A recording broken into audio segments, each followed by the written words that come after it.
Today, it's easy to think of how technology has improved our lives. Ever since COVID-19, we have depended on technology to build connections and work online. Our phones travel with us throughout the day and act as our personal assistants in messaging, calling, and scheduling.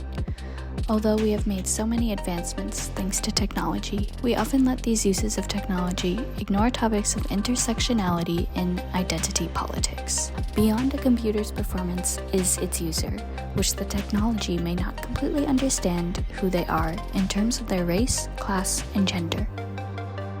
Meredith Broussard defines our romanticization of technology as technochauvinism. Technochauvinism is the belief that technology is dependable and is always the solution. This belief influences society as we are always working towards new inventions in tech that will make our jobs easier. Commonly, we see techno-chauvinist beliefs in artificial intelligence as we look at social robots who interact with humans and algorithms that assign students grades based on their identity profiles.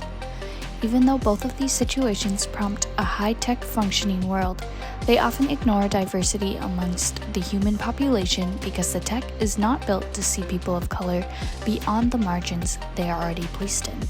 Broussard even says, and there's a lot of hype in tech. There are a lot of promises about artificial intelligence, and those promises rarely, if ever, come true.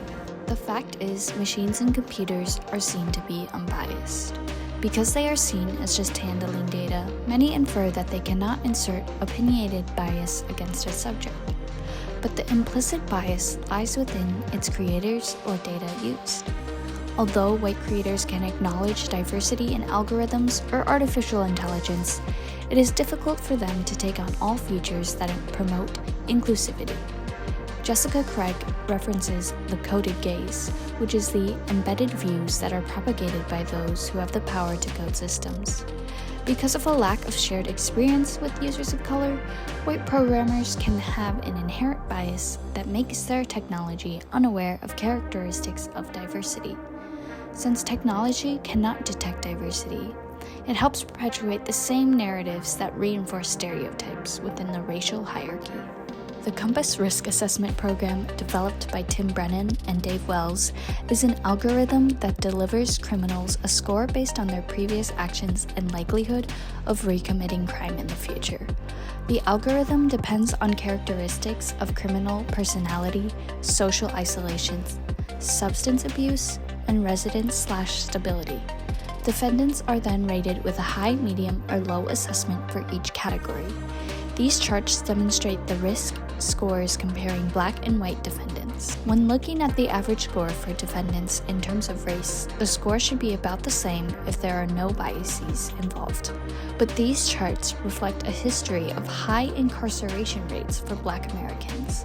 Additionally, the proponents of residence/stability vary for these identities, where discrimination exists in job opportunity or housing segregation. Charles McElwain, who coined the term black software, demonstrates how algorithms like these are negative components of the term itself.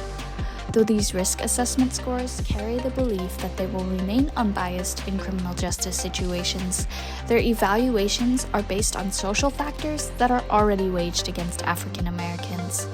The black software in this sense reflects how built technology is continually developed to perpetuate disadvantages for blacks, while privileging the identities who fall outside of society's marginalizations. Black software demonstrates how techno-chauvinism cannot be the solution for all problems, and especially in situations of social justice. Though technology may seem like a good mediator, it does not have enough context to understand the complexities of race and the societal structures that have contained diverse identities throughout history.